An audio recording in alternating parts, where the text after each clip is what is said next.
നിങ്ങൾ ആരും സ്വർണം കട്ടവൻ ആരപ്പാന്നുള്ള പാട്ട് ഇപ്പൊ പാടത്തെ എന്താ? ഇപ്പോഴല്ലേ ആ പാട്ട് പ്രസക്തമാകുന്നത്? കോട്ടയം നീണ്ടൂരിൽ ക്ഷേത്രത്തിൽ നിന്ന് സ്വർണ്ണാഭരണം കട്ട BJP നേതാവ് അറസ്റ്റ്. ചിത്രം നോക്കി, അമീഷയെ കണ്ട എന്താ ഒരു സ്റ്റൈല്, അടിപൊളി അല്ലേ? സനൽ നമ്പൂതിരിപ്യാടാണ് അറസ്റ്റിലായത്.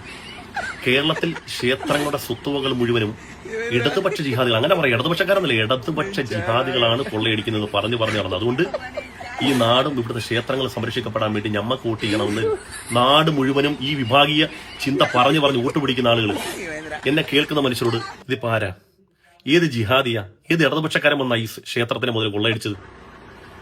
അവിടെ ഭക്തനായി ചെല്ലുന്ന മനുഷ്യൻ തന്നെ അവിടുത്തെ സ്വർണ്ണാഭരണം അടിച്ചുകൊണ്ടുപോയി. എന്തൊരവസ്ഥയാണ്!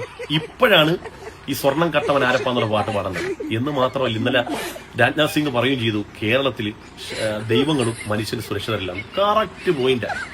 ഇവിടെ എന്തായാലും ദൈവങ്ങൾ സുരക്ഷിതരല്ല എന്ന് ഇപ്പൊ തെളിയിച്ചിട്ടുണ്ട്, BJP നേതാവ് തെളിയിച്ചിട്ടുണ്ട്. ഇനി എന്തോ ആട്ടെ. അപ്പൊ നമ്മള് സ്വർണം കട്ടവൻ ആ പാട്ടില്ല, നമ്മുടെ പാട്ട് മാറ്റി, കള്ള കൊച്ചിക്കള്ള നിന്നെ കാണാൻ എന്തൊരു സ്റ്റൈലാണ്. ആ വിഷണ്ട സ്റ്റൈലഞ്ചേട്ടനെ കണ്ടപ്പോ തൊട്ടെന്റെ ഉള്ളിന്റെ ഉള്ളിൽ മൊഞ്ചാണ്.